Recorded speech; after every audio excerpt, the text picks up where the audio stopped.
Doctor Sneha सोनकाटे,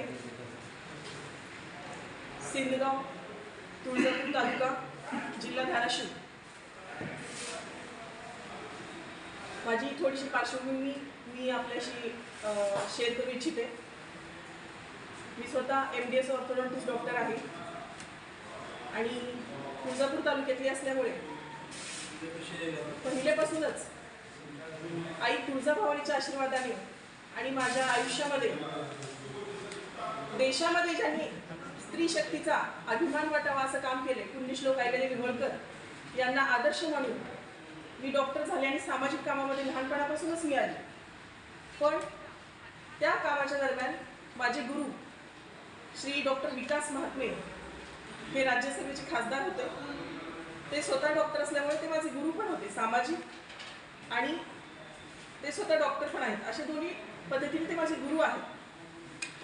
हे सांगण्यामागे एक कारण आहे, कारण तुम्ही पाहता आज ज्या कामाचं कौतुक करायला पाहिजे त्या पद्धतीने कौतुक आपल्या जिल्ह्यामध्ये कामाचं होत नाही। काम करणारे एक असतात आणि श्रेय घेणारे दुसरेच असतात। पुण्यश्लोक अहिल्यादेवी होळकर हे समाजासाठी खूप मोठा आदर्श आहे आणि त्यांना अपेक्षित असं समाजकार्य, सर्व जाती धर्मांना अपेक्षित असं समाजकार्य घडावं असं या तालुक्यातून जिल्ह्यातून मला वाटतं। त्यामुळे मी शिक्षण घेत असताना, डॉक्टर होत असताना, लहानपणापासूनच समाजसेवेची आवड असताना डॉक्टर विकास महात्मे साहेबांनी त्यांच्यासमोर एक प्रस्ताव ठेवला की आपण जागोजागी प्रत्येक जिल्ह्यामध्ये किमान 2 ते 3 सभागृह, जिथे शक्य आहे तिथे किमान 36 जिल्ह्यामध्ये 36 सभागृह, सांस्कृतिक सभागृह, जिथे जेणेकरून गोरगरिबांना, जिथे आजही दलित समाजाला, OBC समाजाला, भटके विमुक्तांना स्थान मिळत नाही, त्यांच्या गैरसोय होते सांस्कृतिक कार्यक्रमासाठी, लग्न असतील, काही बारशाचा कार्यक्रम असेल किंवा सामाजिक काही कार्यक्रम घ्यायचे, बैठक घ्यायची असेल तर समाजामध्ये कुठेही जागा नसते, त्यांना वेगळं स्थान असतं। हा एक सद्भावनेच्या भावनेतून मी आदरणीय साहेबांकडे हा प्रस्ताव ठेवला होता। ते खासदार असताना साधारण 2014 ते 19 मध्ये। त्यावेळी आमच्या OBC नेत्या पंकजाताई मुंडे या ग्रामविकास मंत्री होत्या, सुधीरभाऊ मुनगंटीवार हे सुद्धा अर्थमंत्री होते। ते तिन्ही OBC नेत्यांनी याला होला हो दिलं आणि 36 सभागृह या भाजपच्या माध्यमातून त्यांनी पूर्ण करून घेतले। मी डॉक्टर विकास महात्मे साहेबांचे शतशः आभार मानते की त्यांच्यामुळे या पूर्ण महाराष्ट्रामध्ये 36 जिल्ह्यामध्ये 36 सभागृह हे पूर्ण झालेले होते। आणि आता सेकंड स्लॉटमध्ये आणखी काही 100 सभागृहाची मागणी त्यांनी केलेली आहे। तीही मागणी आपल्याकडे तोही GR आहे। याच्या पुढे मला एक सांगायचं आहे की आपल्या चोराखडीमध्ये एक सभागृह मी दिलं होतं, तो संदर्भ मला द्यायचा म्हणून त्याची पार्श्वभूमी मी सांगितली। आपण चोराखडी हे काय, त्याला विशेष महत्त्व आहे, आपल्या जिल्ह्यातल्या लोकांना माहीत असणं गरजेचं आहे। पुण्यश्लोक अहिल्यादेवी होळकर यांच्या मामाचं गाव, मामाचं गाव अतिशय प्रिय असतं कोणालाही, त्यांच्या आईचं गाव हे आजोळ आहे आणि तिथे हे सभागृह झालेलं आहे। 3 वर्ष झाली, 19 ते 20च्या दरम्यान हे सभागृह झालेलं आहे। आता जवळपास 3 ते 4 वर्ष झाले, पण या सभागृहाचं अद्यापही उद्घाटन झालेलं नाही। याची कारण काय ते पुढे मी सांगणार आहे। तर असं आहे की ती सभागृह आहे 73 लाखाचं पूर्ण झालेलं आहे सभागृह पूर्ण झालेला असताना त्याच्या पुढे आणखी काही सुशोभीकरणासाठी, गावच्या विकासासाठी, गावात रस्ते नाही, पाणी नाही, काही नाही, या मंदिराचा विकास व्हावा। कारण अहिल्यादेवी होळकरांना सगळ्यात प्रिय कोणी असेल तर शिवशंभू आपले महादेवाचे जे मंदिर आहेत महाराष्ट्रामध्ये, देशामध्ये अहिल्यादेवीने बांधले, तसंच एक पापनाश मंदिर खूप आधीपासून 200 वर्षापासून तिथं आहे चोराखडीमध्ये, त्याचा जीर्णोद्धार व्हावा याच्यासाठी 4 कोटी निधी मी शासनाकडे मागणी केलेली आहे। त्याला आदरणीय भुजबळ साहेबांचं पत्र जोडलेलं आहे आणि ते मागणीसाठी आपण पूर्ण केलेलं पुढे प्रस्ताव देखील पाठवलेला आहे। पण त्याला सुद्धा अडथळा आणणारे या झारीतील शुक्राचार्य कोण हे सांगण्यासाठी मी आज पत्रकार परिषद आपल्याला बोलवलेली आहे। आदरणीय पंकजाताई, डॉक्टर विकास महात्मे यांनी खूप चांगलं काम करून या बहुजन समाजाला 36 ठिकाणी सभागृह दिलेले आहेत, त्यांचं मी आभार सर्वप्रथम मानते। आणि बघा त्याच्यानंतर जे मी 73 लाखाचं सभागृह दिलं होतं चोराखडीमध्ये ते पूर्ण झालेलं आहे।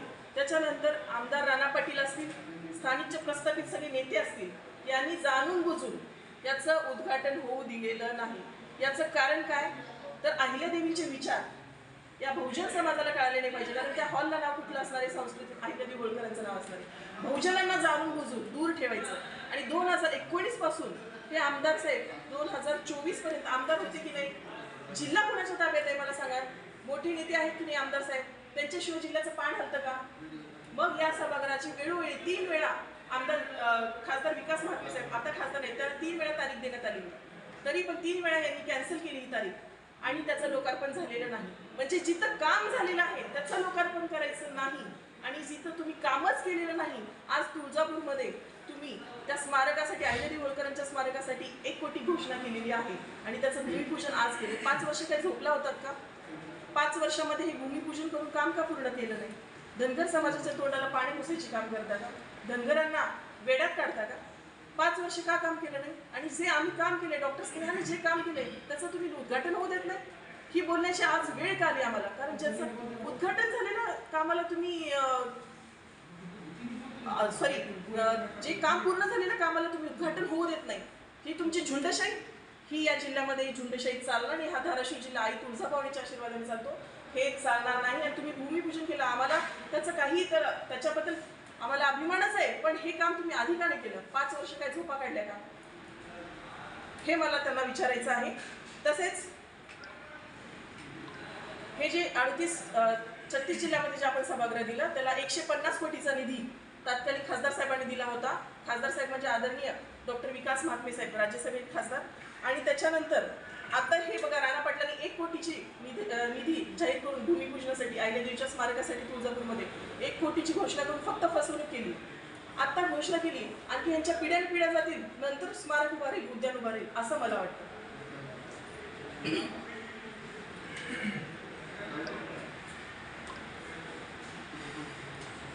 त्यांनी हे आजचं जे 1 कोटीचं स्मारकाची जी घोषणा केली, भूमिपूजन केलं आणि स्वतःचा सत्कार करून घेतला.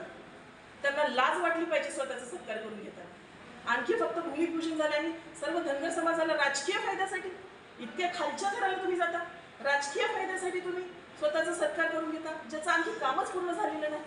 हे अतिशय दुर्दैवी आहे धनगर समाजासाठी. धनगर समाजाने त्यांची काठी काढावी आणि यांना जाब विचारावा, तुम्ही असं वारंवार फसवणूक धनगर समाजाची का करता?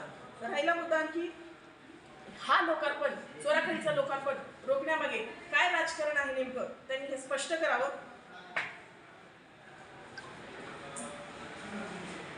याच्या मागे पार्श्वभूमी सांगते तुम्हाला मी, छोटीशी एक स्टोरी सांगते. इतिहासामध्ये अहिल्यादेवी होळकरांनी इंदोरला त्या राणी म्हणून गेल्या, त्याच्यानंतर त्यांनी आजोळी, सोने, मोहरा आणि भरपूर असे पैसे म्हणजे त्यांनी पाठवलं होतं चोराखळीला. याचं कारण एक होतं, चोराखळीचा विकास व्हावा. पण त्यावेळेचे जे पाटील लोक होते त्यांनी त्याचा विकास होऊ दिला, ते पैसे हडप केले, तो खजिना दाबून ठेवला. ते पाटील आणि आजचे पाटील, तेव्हाचे श्रेय घेणारे चोर आणि आजचे श्रेय घेणारे चोर, हे तुम्ही ओळखा. जनतेने हा प्रश्न विचारलेला आहे. आता खोटा श्रेय घेणारा चोर, चोराखळीचा चोर नेमका कोण, हा प्रश्न पडतो. जनतेने पण हा प्रश्न विचारला पाहिजे, धनगर समाजाने विचारला पाहिजे. नवीन चोराखळीचा नवीन चोर आमदार राणा पाटील आहेत का? हे धनगर समाजाला पडलेला हा प्रश्न. नेमकं चोराखळीचा निधी काम कुणी उद्याला नाही वाटतं तुम्हाला? आता सांगितलं ना, काम पूर्ण झालेलं आहे. राणा पाटलाचा तिथं चोराखळीचा काय संबंध? राणा पाटील तुळजापूरचे सांगते. मला सांगा, जिल्ह्यामध्ये जिल्हा कोणाच्या नावाने ओळखला जातो? जिल्ह्यातला सगळ्यात मोठा नेता कोण आहे? तुम्हाला असं म्हणायचं का मग राणा पाटील साहेबांचा फक्त तुळजापूर संबंध आहे का? ते मोठे नेते आहेत की नाही? मोठे नेते असल्यामुळे असं नाही की त्यांनीच काम केलेलं आहे. काम कोणी केलं याचा आपण पाठपुरावा केलाय का? पाठपुरावा केलेला आहे, ते सगळं आहे, म्हणून तर सांगते. काम कुणी केलेलं आहे, सत्ता कुणाकडे आहे चोराखळीमध्ये, तुम्हालाही माहिती आहे पत्रकारांना. जिल्ह्यामध्ये वर्चस्व कुणाचं आहे, त्यांच्याशिवाय कुठला लोकार्पण होऊ शकतो का? मग ठीक आहे, त्यांना अडथळा नव्हता तर मग त्यांना 3 वेळा तारीख मागून का तारीख दिली नाही त्यांनी? हा पण आमचा प्रश्न आहे ना. आम्ही शांत होतो. आम्हाला एकच आहे बघा, आदरणीय पंकजाताई मुंडे यांच्यासोबत आंबेजोगाई इथे 2022ला सेम अशाच सभागृहाचं लोकार्पण मी केलेलं आहे. मी स्वतः गेस्ट होते, पंकजाताई गेस्ट होते आणि माझ्या हस्ते पंकजाताईंनी वृक्षारोपण सुद्धा केलेलं आहे. कारण याच्यामध्ये माझा मोठा वाटा होता 36 सभागृह देण्यामध्ये. या योजनेमध्ये, या प्लॅनिंगमध्ये मी होते. मग आम्ही 150 कोटीचा निधी देऊन जर एवढे चांगले लोकहिताची कामे केलेली असू, आम्हाला त्याचं श्रेय घ्यायचं नसताना जर 1 कोटीची पानं तुम्ही धनगर समाजात तोंडाला पुसणार असाल, ज्याचं कामही झालेलं नाही, त्याचं लोकार्पण करण्याचं, तुम्ही भूमिपूजन करण्याचं पाप तुमच्या हातून होत असेल तर आम्हाला बोलावंच लागतं.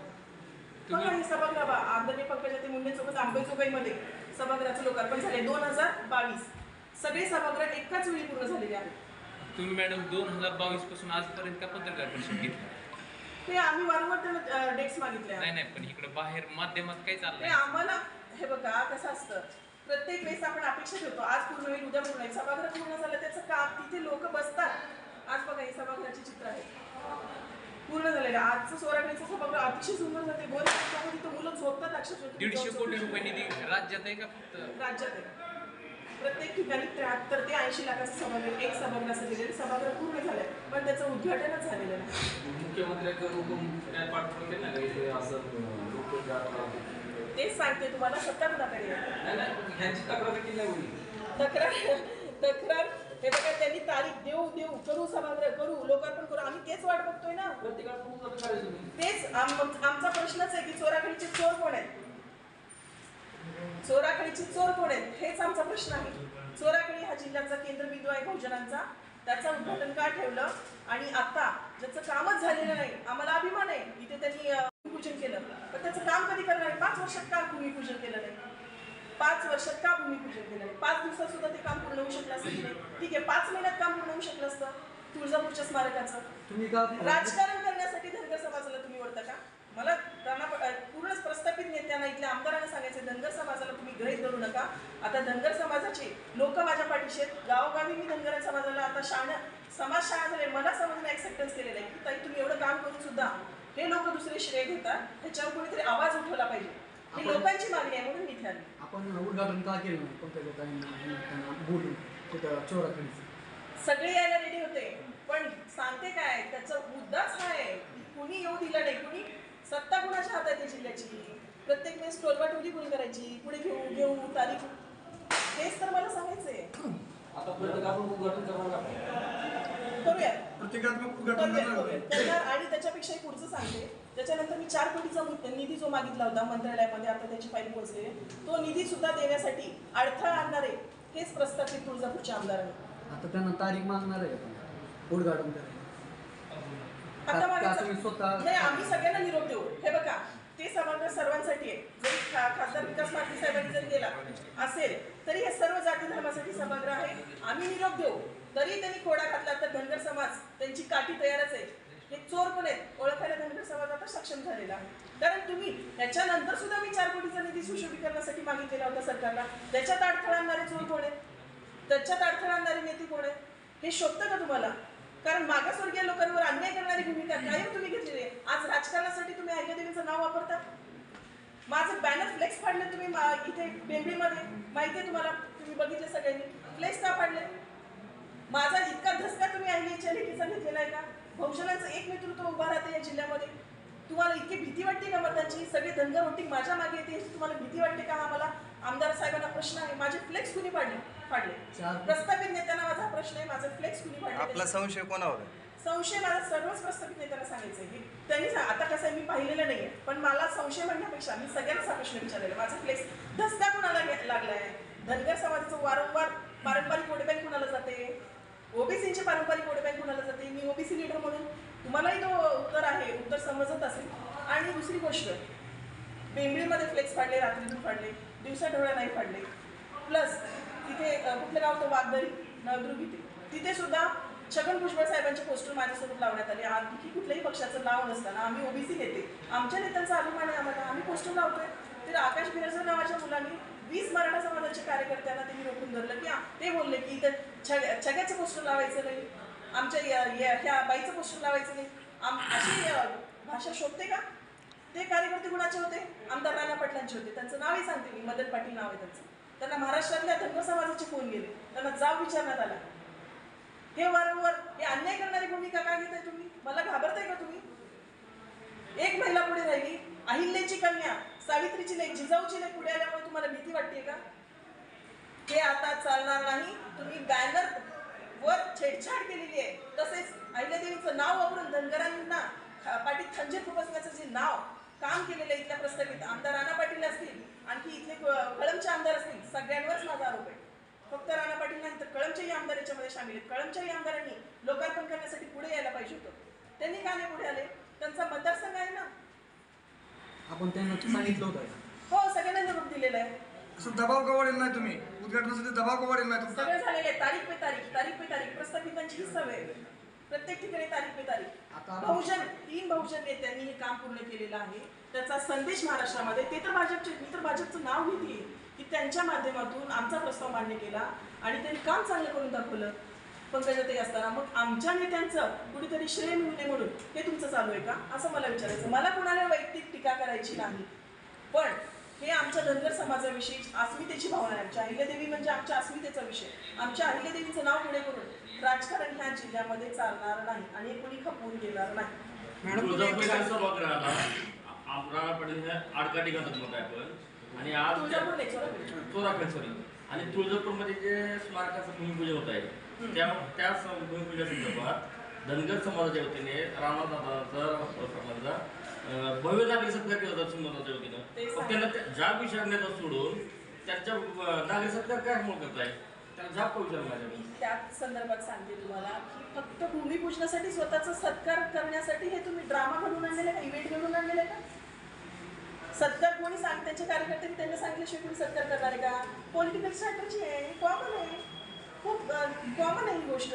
राजकारणी लोक कार्यकर्ते बोलवायचे, स्वतःचा सत्कार करून घ्यायचं. कारण इथे एक नंबरला धनगर समाज आहे, त्यांनाही माहिती आहे. आणि मी कोण आहे? धनगर समाज नेता. आता राजकारणात उतरलेले पहिल्यांदा निवडणुकीच्या रिंगणात उतरले. मी आजपर्यंत कधी कुठल्या राजकीय प्लॅटफॉर्मवर नव्हते, फक्त सामाजिक प्लॅटफॉर्मवर होते. आमच्या आरक्षणाचा विषय भाजपने का सोडवला नाही? जी आर आज लास्ट कॅबिनेट होती, का आमच्या आरक्षणावर बोलले नाही ते शिंदे सरकार, भाजप सरकार? आम्हाला गाजर का दिलं याच्यावर अण्णा पाटलांनी आज बोलायला पाहिजे होतं. आम्ही त्यांना सपोर्ट करू, त्यांनी आरक्षण द्यावं, जी आर काढावा. मी सांगते ऑन रेकॉर्ड, आम्ही सगळ्यांना सपोर्ट करू. जर तुम्ही आरक्षण द्या, एसटीचं आरक्षण द्या. आम्हाला हे सगळ्या गोष्टी, आमच्या समाजाचा अस्मितेचा विषय. मी धनगर समाजाची लीडर आहे. मला राजकारणापेक्षा माझा समाज महत्त्वाचा आहे. आणि भाजपनी आज लास्ट कॅबिनेट झाले, आमचा स्पष्ट आरोप आहे या सरकारने, शिंदे सरकारने पूर्णपणे घात केलेला आहे धनगर समाजाचा. आणि भूमिपूजनाचं नाटक आता चालणार आहे. आमचे समाज भोळाबापडे कार्यकर्ते आहेत आमचे. कुठेतरी त्यांना काय माहिती, 1 कोटीचं गाजर दाखवलेलं आहे. आमच्या कार्यकर्त्यांना गाजर दाखवून एकत्र आणण्याचं, समाजाची वोट बँक त्यांच्या पाठीशी लावण्याचं. इतक्या वर्ष समाज वोट बँक भाजपच्याच पाठीशी होती. आता आपण म्हणलो आम्ही 4 कोटी निधी आणला, तर त्यामध्ये किती रुपये खर्च झाले, किती निधी खर्च झाले? 4 कोटीचा निधी अडवलेला आहे त्यांनी. मंत्रालयात फाईल पेंडिंग आहे. 73 लाखाचा जो सभागृह पूर्ण झालेला आहे त्याचा लोकार्पण त्यांनी केलेलं नाही, उद्घाटन करू देत नाही. आपल्या प्रेस नोटमध्ये आहे ना, ती आणली म्हणजे ऑलरेडी ती फाईल पेंडिंग आहे तिथे. त्याचा पुढे आता अपग्रेडेशन होईल. ठीक आहे, चल ते अडवलेलं आहे. ओके. धन्यवाद.